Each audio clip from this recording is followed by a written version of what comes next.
بسم اللہ الرحمن الرحیم۔ الحمدللہ، آج ہماری تلاوت کا آغاز 18ویں پارے سے ہوا۔ سورہ مومنون سچے ایمان والوں کی صفات کا تذکرہ ہے، بلکہ ایک سچے ایمان کی زندگی کی ایک آئینہ ہے، اور اس آئینے میں ہم بھی اپنی تصویر دیکھ سکتے ہیں۔ سورت کا نام بھی مومنون ہے، اور اس کے آغاز میں سچے ایمان والوں کی صفات کا تذکرہ فرمایا۔ پہلی صفت تو وہ ایمان ہے، ان کا عقیدہ ٹھیک ہے، اللہ کی وحدانیت کے قائل ہیں، اللہ پہ بھروسہ کرتے ہیں، اللہ کو پر اعتماد کرتے ہیں، اللہ کی ذات اور صفات کو دل و جان سے مانتے ہیں۔ دوسری ان کی خوبی ہے کہ ان کی نماز بڑھیا ہے، اپنی نمازوں میں خشوع کرتے ہیں۔ تیسری خوبی یہ ہے کہ وہ فضولیات اور لغویات سے کنارہ کشی اختیار کرتے ہیں۔ چوتھی خوبی ہے کہ زکوٰۃ دینے کا اہتمام کرتے ہیں۔ پانچویں خوبی ہے کہ اپنی شرمگاہوں کی حفاظت کرتے ہیں۔ چھٹی خوبی ہے کہ اپنے عہد اور اپنی امانتوں کا خیال رکھتے ہیں۔ کسی کی امانت ہے، اس میں دیانت سے کام لیتے ہیں، کسی سے عہد کیا ہے، اس کا خیال رکھتے ہیں، اپنی امانتوں کا اور اپنے عہد کا خیال رکھتے ہیں۔ اور آخری خوبی ہے کہ وہ اپنی نمازوں پر مستقل مزاج ہے، کبھی پڑھی کبھی چھوڑ دی نہیں، مستقل نمازوں کی حفاظت کرتے ہیں۔ ایسے سچے ایمان والوں کی طرف سے اللہ کی طرف سے خوشخبری ہے، قد افلح، کامیاب ہو گئے، یہ کامیاب ہو گئے جن کے ہاں یہ صفات ہیں ایمان والے کی، سچے ایمان والے کی۔ اور پھر جنت کے بالا خانوں کا تذکرہ کہ پھر یہ اس جنت کے وارث بنیں گے۔ دنیا میں تو میں اور آپ ٹرسٹی ہیں بھائی، جب مالک دنیا کہے گا یہاں سے شفٹ ہونا ہوگا۔ سچا ایمان والا جنت میں جا کے مالک بنے گا، یہاں تو سب ٹرسٹی ہیں، کتنے آئے چل دیے، بنایا کسی نے، کوئی رہتا ہے، کاروبار کوئی شروع کرتا ہے، کام کوئی کرتا ہے، تجوریہ کوئی بھرتا ہے، استعمال کوئی کرتا ہے، گھر کوئی بناتا ہے، رہتا کوئی ہے۔ یہاں تو سب ٹرسٹی ہیں، بناتے ہیں چل دیتے ہیں۔ وارث وہاں ہے، مالک ایمان والا وہاں بنے گا، اور وہاں سے پھر شفٹنگ نہیں ہوگی، اس کا تذکرہ فرمایا۔ پھر اس کی سچائی خود تمہاری زندگی میں موجود ہے کہ تم کتنے مختلف احوال سے گزرتے گزرتے انسان بنے ہو۔ تمہاری اپنی حقیقت پہ تو غور کرو، تم پر کیسے کیسے حالات آئے اور کن تم مراحل سے گزر کے تم دنیا میں آئے ہو، اللہ کی قدرت کا تم خود شہکار ہو، اس کا تذکرہ فرمایا۔ پھر اللہ رب العزت نعمتیں پیدا فرماتے ہیں، چوپائے پیدا کرتے ہیں، جانور پیدا کرتے ہیں جن کے گوشت کو استعمال کرتے ہو، سواریوں کے طور پہ استعمال کرتے ہو، اور انہیں اللہ رب العزت ان سے تمہیں صاف ستھرا دودھ پلاتا۔ پھر مختلف انبیاء کا تذکرہ ہے، حضرت نوح علیہ الصلاۃ والسلام اور دیگر انبیاء علیہ الصلاۃ والسلام کا تذکرہ۔ سب کی دعوت ایک تھی، لوگو اللہ کو پہچانو، اللہ کو پہچانو، اللہ کو پہچانو، اس کی بندگی کرو، اس کی فرما برداری کرو۔ لیکن قوم طرح طرح کی بولیاں، جن کو ذرا سا دنیا کے اندر اقتدار مل گیا، خوشحالی مل گئی، بس اوقات وہ اپنے اوقات ہی کو بھول جاتا ہے، وہ اپنی حیثیت ہی بھول جاتا ہے کہ وہ کتنا محتاج ہے۔ کہنے لگے آپ کوئی نئی بات لے کے آئے ہیں، اگر مرنا ہے تو پھر پہلے والے کو زندہ کریں جو پہلے مر چکے، مرنے کے بعد کی زندگی کا انکار کرتے ہیں۔ اور پھر فرعون کا تذکرہ، اور پھر اس کے کرندوں کا تذکرہ، حضرت موسیٰ علیہ الصلاۃ والسلام کی دعوت۔ پھر اللہ نے سارے رسولوں کو ایک پیغام دیا، تمام رسولوں سے کہا ہمیشہ حلال کھاؤ، حلال کھاؤ اور نیک عمل کرو، حلال کھاؤ اور نیک عمل کرو۔ حلال کھانے کا نیکی سے بڑا خاص تعلق ہے۔ جہاں جہاں حرام کے جراثیم بنتے ہیں نا، حرام مال سے خون بنتا ہے، اور حرام مال سے وہاں گندگیاں بھی بہت ہوتی ہیں، اور جہاں حلال مال سے خون بنتا ہے وہاں جذبات بھی بڑے اچھے ہوتے ہیں، وہاں خیالات بھی بڑے اچھے پیدا ہوتے ہیں، وہاں نیکیوں کی بھی توفیق ہو جاتی ہے۔ اور جب خون ہی حرام سے بنا ہے، اور جب کھایا ہی حرام سے ہے، اور اولادوں کی پرورش ہی حرام سے ہوئی ہے، تو پھر کیوں اسے امید رکھتے ہو کہ وہ کوئی خیر کا کام کرے گا اور کوئی نیکی کا کام کرے گا؟ فرمایا انبیاء علیہ الصلوۃ والسلام نے لوگوں کو اللہ کی طرف بلایا، لیکن لوگ ناخلف نکلے اور ٹکڑوں میں تقسیم ہو گئے، انبیاء کی دعوت کو قبول نہیں کیا، طرح طرح کے فرقوں میں تقسیم ہو گئے۔ اور آج امت اسلامیہ کا بھی یہی حال ہے، خدا ایک ہے، رسول ایک ہے، قرآن ایک ہے، قبلہ ایک ہے، نبی ایک ہیں، آخری رسول ہیں، لیکن یہ ایک نہیں ہے، یہ ایک نہیں ہے۔ اور ان ساری تقسیموں کا حل کیا ہے؟ اللہ اور اللہ کے رسول کے حکم کے سامنے سر خم تسلیم کرو، اللہ اور اللہ کے حکم کے سامنے سر جھکا لو، ساری تقسیمیں ختم ہو جائیں گی۔ تقسیم آتی وہی ہیں جہاں آدمی کی خواہشات ہوتی ہے۔ جب یہ خواہشات ایک گھر کے اندر بھی ہوں تو وہاں بھی تقسیم ہو جائے گی، بیوی الگ، شوہر الگ، باپ الگ، بیٹا الگ، بیوی الگ، شوہر الگ، بہن الگ، بھائی الگ۔ تو خواہشات کی زندگی تو گھر کی چھوٹی سی دنیا کے اندر بھی تقسیم کر دیتی ہے، اتنی بڑی دنیا میں پھر مسلمان کیوں تقسیم نہیں ہو؟ ہاں، ایک اللہ کا حکم ہے، 3 گاڑیاں ہوں نا، 3 گاڑیاں اگر صحیح لائن پہ چل رہی ہوں تو کوئی ٹکراؤ نہیں ہوگا، بلکہ 3 کیا سینکڑوں گاڑیاں بھی ہوں گی تو چلتی رہے گی۔ لیکن چند گاڑیاں اپنی اپنی لائن چھوڑ دیں تو ٹکراؤ ہو جائے گا۔ تو ہاں میرے عزیزو، اللہ اور اللہ کے رسول کے حکم میں سب اپنے اپنے دائرے میں رہتے ہیں، تقسیم نہیں ہوتی، ٹکراؤ نہیں ہوتا۔ لیکن جب اپنی خواہشات کی زندگی ہوتی ہے وہاں خواہشات آپس میں ٹکراتی ہیں، پھر 100 ہوں یا 3 ہوں آپس میں ٹکرا جائیں گے، سینکڑوں ہوں یا 2 ہوں وہ آپس میں ٹکرا رہے ہوں، تو پھر یہ خواہشات کی زندگی میں پڑ گئے، تقسیم ہو گئے۔ اللہ رب العزت نے فرمایا اللہ کی قدرت کی نشانی تو دیکھو، تمہیں اللہ نے بینائی دی ہے، سماعت دی ہے، گویائی دی ہے، وہی زندگی دیتا ہے، وہی موت دیتا ہے۔ کہنے لگے ہڈیاں بوسیدہ اور پھر زندہ ہوں گے۔ فرمایا آسمان اور زمین کا نظام کس نے بنایا ہے؟ 7 آسمان کس نے بنائے؟ کائنات میں نظام کس کا چلتا ہے؟ اس ذات کے لیے یہ سب آسان ہے۔ پھر آخرت کا تذکرہ فرمایا جب لوگ قبروں سے اٹھیں گے تو سارے رشتے ناطے ختم ہو جائیں گے، بس نیکیاں کام آئیں گی۔ جس کا نیکیوں کا پلڑا بھاری ہوگا وہ کامیاب ہو جائے گا، باقی سارے رشتے ناطے سب ختم ہو جائیں گے۔ اور جو بدعمالی لے کے آئیں گے ان کے چہرے سیاہ ہوں گے، رسوا ہوں گے، اس کا تذکرہ فرمایا۔ پھر اللہ نے فرمایا دنیا میں نے بیکار نہیں پیدا کی، کسی مقصد کے لیے پیدا کی۔ اللہ رب العزت پاک ہے کسی چیز کو بیکار اور فضول پیدا کر دے۔ پھر سورہ نور کا تذکرہ ہے، یہ سورہ نور ہے، اور مسلمان بیٹیاں اور بہنیں اسے سیکھا کرتی تھی اور اپنی ماں کے گھر میں سیکھا کرتی تھی، اور پھر ان کی شادیاں ہوا کرتی تھی۔ اس میں خواتین کے بہت سارے مسائل، معاشرتی زندگی کے مسائل، شرم و حیا کی زندگی کے مسائل ہیں۔ اس کے آغاز میں ایک حکم ہے زنا کا، اور فرمایا کہ زانی مرد یا زانی عورت اگر وہ بغیر شادی شدہ ہیں اور انہوں نے زنا کر لیا، فجلدوہم کل واحد 100 جلدہ، انہیں 100 کوڑے مارو۔ اور فرمایا اللہ کے اس حکم کی تعمیل میں نرمی نہ دکھانا، برسر عام کرانا، تاکہ لوگوں کو سبق ہو، عبرت ہو۔ کوڑے مارو، اس لیے کہ زنا جرم عظیم ہے اور بہت سارے گناہوں کا مجموعہ ہے، بہت سارے جرائم کا مجموعہ ہے۔ اس لیے اسلام کی طرف سے سزا بھی سخت ہے، اسلام کی طرف سے سزا بھی سخت ہے۔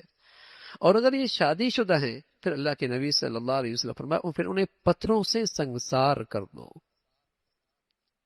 آج امت اسلامی اور مسلمان معاشرے میں اگر یہ حکم جاری ہوتا تو کتنی بیٹیوں بہنوں کی عزت محفوظ ہو جاتی۔ اس لیے کہ عورت اور مرد کا جب گندگی کے اندر پڑتا ہے تو صرف زنا نہیں ہوتا، پھر قتل و غارت بھی ہوتی ہے، قتل و غارت بھی ہوتی ہے۔ اور پھر کتنے خاندان ایسے رسوا ہو جاتے ہیں کہ وہ مرنا پسند کرتے ہیں، جینا پسند نہیں کرتے۔ لیکن وجہ کیا ہے؟ سزا نہیں ہے، قانون نہیں ہے، عمل نہیں ہے۔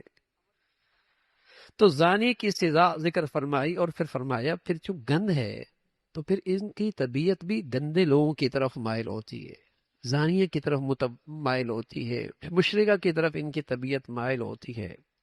پھر دوسرا حکم بتایا، کسی نے غلط الزام لگایا، تہمت لگائی زنا کی، تو اس سے 80 کوڑے مارے جائیں، گواہ نہیں ہے۔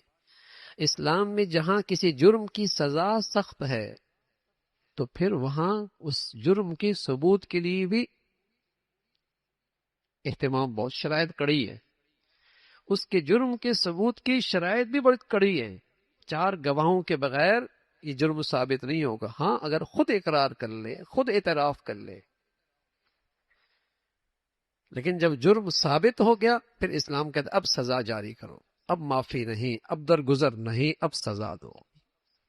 پھر دوسرا، اگر شوہر نے اپنی بیوی پر تہمت لگا دی، زنا کی، اب میاں بیوی کی زندگی کیسے گزرے گی؟ تو اس کو قانون، شریعت کے قانون میں لعان کہتے ہیں۔ پھر یہ مرد بھی قسمیں کھائے گا اور عورت بھی قسمیں کھائے گی، اور قسم کا ایک خاص طریقہ ہے۔ جب دونوں اپنی اپنی جگہ پر، ایک سچائی کا اور ایک جھوٹی کا، وہ کہے گا میں سچا ہوں، دوسری کہے گی یہ جھوٹا ہے، قسمیں کھائیں گے، تو ان دونوں کے درمیان جدائی ہو جائے گی، کیونکہ گواہ تو نہیں ہے شوہر کے پاس، لیکن قسم کھانے کے تیار ہے، دونوں میں جدائی ہو جائے گی، یہ ساتھ نہیں رہ سکتے۔ پھر حضرت عائشہ رضی اللہ تعالیٰ عنہ کا وہ واقعہ جو بہت بڑا حادثہ اور اہل ایمان کے لیے بہت بڑی آزمائش، اور خود اللہ کے نبی کے گھر کے لیے بہت بڑا امتحان اور بہت بڑی تکلیف کا باعث۔ آپ ایک سفر سے واپس آ رہے تھے، غزوہ بنو مستلق سے، راستے میں ایک جگہ پڑاؤ ڈالا، اور پڑاؤ جب ڈالا تو حضرت عائشہ رضی اللہ عنہ ہلکی پھلکی تھی، کجاوے کے اندر موجود تھی، سواری کے اوپر ایک کجاوا تھا اس میں موجود تھی۔ سارا پڑاؤ جب کلچ کر ٹھہرا تو آپ ضرور تشریف لے گئیں قضائے حاجت کے لیے، وہاں آپ کا ہار گر گیا، اس کے موتی چننے میں دیر ہو گئی، ادھر قافلہ چل پڑا، آپ کی سواری جس شخص کے لگام تھی وہ بھی چل پڑا، اس خیال یہ تھا کہ آپ موجود ہوں گی اپنے کجاوے میں، لیکن جب آگے پہنچے تو پتہ یہ لگا کہ حضرت عائشہ تو نہیں ہے۔ ادھر حضرت عائشہ جب اس جگہ پر پہنچی تو دیکھا کہ قافلہ جا چکا ہے، تو آپ نے وہیں پڑاؤ ڈالا، چادر لے کر لیٹ گئی، اس خیال سے کہ جب پتہ چلے گا کہ میں نہیں ہوں تو واپس مجھے یہیں آ کے تلاش کریں گے۔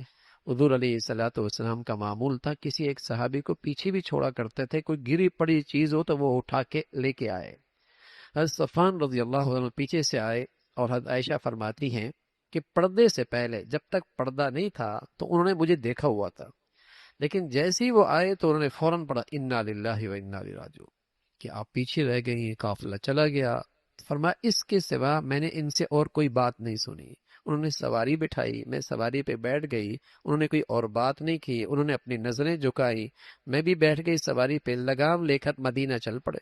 مدینہ پہنچے تو وہاں مشرکین نے ایک ایسا بہتان باندھا، الیاذ باللہ الیاذ باللہ، کہ حضور علیہ الصلوۃ والسلام بھی تکلیف میں آ گئے، مسلمان بھی تکلیف میں آ گئے، اور کئی دن تک ہو گئے۔ حضرت عائشہ فرماتی ہیں مجھے نہیں پتہ لگا، بھولی باری خاتون تھی، گھریلو زندگی تھی، گھر کی زندگی تھی، باہر میں کیا ہو رہا تھا کچھ نہیں پتا۔ حضرت عائشہ فرماتی ہاں حضور کے انداز میں، رویے میں نے فرق ضرور محسوس کیا، پہلے کسی بات نہیں تھی۔ ادھر حضور علیہ الصلوۃ والسلام اپنے صحابہ سے مشورہ کر رہے، وہی بھی نہیں آ رہی، اللہ کی شان وہی بھی نہیں آ رہی۔ کئی دن گزر گئے، حضور علیہ الصلوۃ والسلام صحابہ سے مشورہ کر رہے، مختلف لوگوں نے مشورہ دیا۔ حضرت عمر فرمانے لگے اللہ کے رسول، آپ کی نکاح شادی عائشہ سے کس نے کروائی؟ فرمایا اللہ نے۔ فرمایا پھر اللہ کے فیصلے کا انتظار کیجیے۔ کئی دن گزر گئے، حضرت عائشہ فرماتی ہیں میں نے حضور علیہ الصلوۃ والسلام سے اپنے گھر جانے کی اجازت مانگی، میں اپنے ابا حضرت ابو بکر کے گھر چلی گئی رضی اللہ تعالیٰ عنہ، وہ بھی رو رہے، ان کی کیفیت بھی بڑی تکلیف دہ تھی۔ میں بھی مصلی پہ بیٹھ گئی، میں بھی اللہ سے مانگنے لگی، اے اللہ تو ہی نے میرا فیصلہ کرنا ہے، میں کس کس کو جواب دوں گی، اور کس کس کو قائل کروں گی، اور کس کس کو میں اعتماد میں لے کے آ سکتی ہوں، اے اللہ تو ہی میرا فیصلہ کرے۔ کئی دن گزرے، ایک دن حضور علیہ الصلوۃ والسلام گھر تشریف لائے، میرے ابا کے ساتھ بیٹھ گئے، میں مصلی پہ بیٹھی ہوئی تھی، اتنے میں حضور علیہ الصلوۃ والسلام پر وحی کا سلسلہ شروع ہو گیا۔ جب آپ پر وحی آتی تو آپ کے پسینے پہ چھوٹے چھوٹے پسینے کے قطرے نمودار ہوتے تھے۔ میں سمجھ گئی رابطہ ہو گیا، کئی دنوں کے بعد رابطہ ہو گیا، اور جب رابطہ ہوا اور مکمل ہوا وہی، تو حضور علیہ الصلوۃ والسلام نے فرمایا کہ عائشہ مبارک ہو، اللہ نے آپ کی پاک دامنی کا اعلان قرآن میں فرما دیا. آپ پاک ستھری پاکیزہ ہے. حضرت عائشہ فرماتی ہیں میں نے سمجھا اللہ نے اپنے محبوب کے کانوں کان خبر کر دی ہوگی، لیکن مجھے پتہ ہی نہیں تھا کہ اللہ رب العزت نے قرآن کی کئی ساری آیتیں میری پاک دامنی پر اتار دی جو قیامت تک مسلمان پڑھتے رہے. اس کا تذکرہ فرمایا. بڑی آزمائش تھی ایمان. بس اوقات اللہ کے نیک بندوں پر بھی بڑی آزمائش آتی ہے، لیکن اللہ کا حکم نہ توڑیں، اللہ کی فرما برداری میں کمی نہ آنے پائیں، اللہ کی طرف رجوع بڑھ جائے تو یہ آزمائش اللہ کے قرب کا اور درجات کی بلندی کا ذریعہ بنتا ہے. آزمائش تو بڑی تھی، لیکن اللہ نے عائشہ کو پھر اعزاز بھی ایسا بخشا کہ اور دنیا میں ایسی عورت تو کسی کو یہ اعزاز نہیں ملا کہ قرآن کی کئی ساری آیتیں آپ کے پاک دامنی کا اعلان کر رہی. پھر اللہ رب العزت نے مذمت فرمائی. ایمان والو، اے لوگو، مسلمانوں میں بے حیائی اور فحاشی کو نہ پھیلاؤ، اللہ کی طرف سے دردناک عذاب آئے گا. مدینہ کا وہ ماحول تو بہت محدود ماحول تھا. اس زمانے میں تو بے حیائی اور فحاشی پھیلانے کی کوئی ایسی شکلیں نہیں تھی، لیکن قرآن تو قیامت تک کے لیے ہے. لیکن آج بتائیے مسلمانوں میں بے حیائی اور فحاشی کو پھیلانے کی کتنی شکلیں. سچی بات ہے کہ دنیا کو مسلمان عورت کے حیا سے بہت ڈر لگتا ہے، اور مسلمان عورت کے پردے سے بہت ڈر لگتا ہے، اور مسلمان عورت کی غیرت سے بہت ڈر لگتا ہے، اور مسلمان عورت کی پاک دامنی اور عفت سے بہت ڈر لگتا ہے. اس لیے کہ جب مائیں پاک دامن ہوا کرتی ہیں تو ان کی گودوں میں پلنے والی اولاد ایمان والی اور غیرت مند ہوا کرتی ہے. لیکن جب عورتیں اپنا حیا کا جوہر چھوڑ بیٹھتی ہیں تو پھر ان کی اولادیں ایسی پیدا ہوتی ہیں جیسے آج ہمارے معاشرے میں جن سے واسطہ ہے. پھر بزدلی ہوتی ہے، اور پھر بے حیائی ہوتی ہے، اور پھر ہر وہ گندگی ہوتی. تو انہیں پتا ہے کہ مسلمان عورت میں حیا نہ رہے. بس یہ سب سے بڑی طاقت ہے مسلمانوں کی. اس لیے اللہ رب العزت نے بھی اس صورت کے اندر شرم و حیا کی حفاظت کے لیے پورا ایک دستور دیا، اور یوں تلقین فرمائے کہ ایمان والو، جب کسی گھر میں داخل ہو تو اجازت لیے بغیر داخل نہ. پہلے اجازت لو، دستک دو، تاکہ تمہاری نظر کسی بیٹی بہنا پہ نہ پڑے. اور پھر ایمان والوں کو تلقین فرمائی کہ جب تم معاشرے میں زندگی گزارتے ہو تو تمہارے مرد عورتوں سے واسطہ پڑتا ہے. عورتوں سے بھی کہا، مردوں سے بھی کہا، اپنی نظروں کو جھکا لو. قل للمؤمنین یغضوا من ابصارہم. اس لیے کہ جب نظر پڑتی ہے تو پھر دل پر اثر لیتا ہے، اور جب نظر قابو میں نہیں رہتی تو دل قابو میں نہیں رہتا، اور جب دل قابو میں نہیں رہتا تو شرم و حیا قابو میں نہیں رہتی، پھر جوانی قابو میں نہیں رہتی. تو نظروں پر پہرا بٹھا دیا. عورت سے بھی کہا. ویسے نماز اللہ نے یوں کہا، اقیم الصلاۃ، نماز پڑھو، مردوں سے خطاب کیا. زکوٰۃ مردوں سے خطاب کیا. روزہ مردوں سے خطاب کیا. جہاد مردوں سے خطاب کیا. اور قرآن کے کئی سارے احکامات ہیں، خطاب صرف مردوں سے، عورتیں بھی اس کے ماتحت داخل ہیں. لیکن یہاں ایسا نہیں کیا. یہاں اللہ نے اہتمام کے ساتھ مردوں سے الگ کہا، عورتوں سے الگ کہا. عورتوں سے بھی کہا، مردوں سے بھی کہا. فرمایا اپنی نظروں کی حفاظت کرو. اور پھر فرمایا جب تم باہر نکلو تو اپنی زیب و زینت کا اظہار نہ کرو. اپنی زیب و زینت کا اظہار نہ کرو، اس لیے کہ تم بھی فتنوں میں پڑ جاؤ گی، دوسرے بھی فتنے میں پڑ جائیں گے.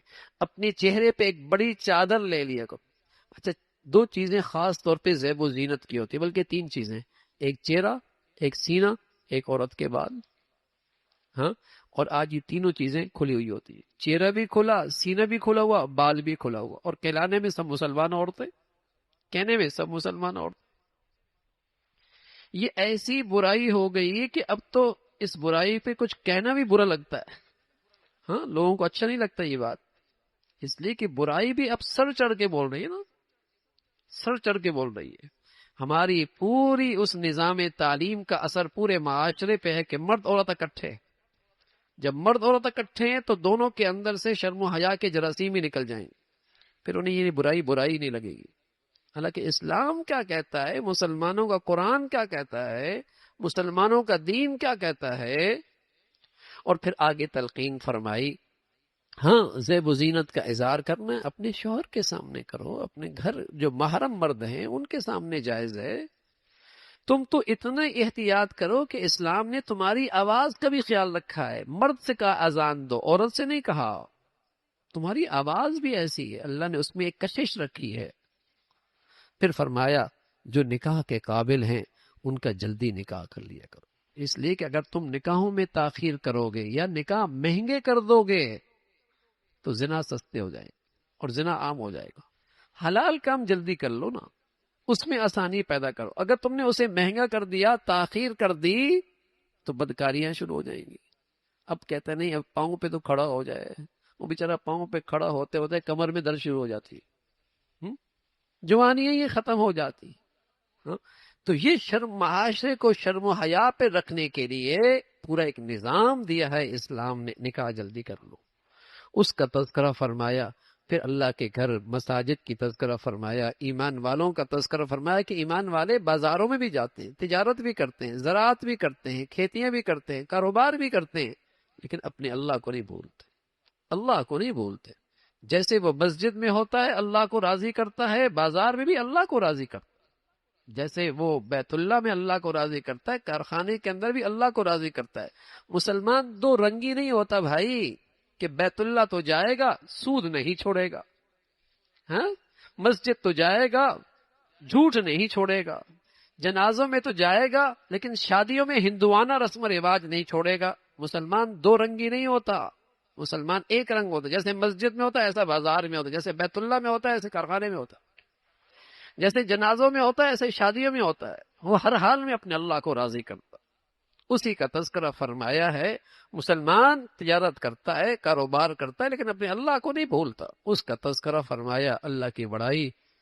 اور پھر یہ بات فرمائی کہ ایمان والے جب اعمال صالحہ اختیار کریں گے اللہ انہیں اس دنیا میں اقتدار دے گا. جب مسلمان اس دنیا میں ایمان کی زندگی اختیار کریں گے اللہ انہیں دنیا میں اقتدار دے گا، اور پھر ان کی بدامنی امن سے بدل جائے گی، اور ان کا خوف اطمینان سے بدل جائے گا، اور ان کا دین دنیا پہ غالب ہو جائے گا. لیکن آج مسلمان ان نعمتوں سے محروم ہیں، مسلمان ان نعمتوں سے محروم ہیں. اور پھر اس بات کی تلقین فرمائی، ایمان والو جب بھی تم کہیں داخل ہو کسی گھر میں تو اجازت لو. اور خاص طور پہ چھوٹے بچے جو گھر میں ہوتے ہیں، ابا کے کمرے میں چلے جاتے ہیں، اماں کے کمرے میں چلے جاتے ہیں، فرمایا 3 وقتوں میں یہ چھوٹے بچے بھی اجازت لیے بغیر گھر میں کمرے میں داخل نہ ہو. ایک صبح فجر سے پہلے جب آدمی اپنے زائد کپڑے اتار دیتا ہے، دوسرا دوپہر کا وقت بھی آرام کرتے ہیں، اس وقت بھی آدمی اپنے زائد کپڑے اتار دیتا ہے، اور اس وقت عشاء کے بعد اپنے زائد کپڑے اتار دیتا ہے.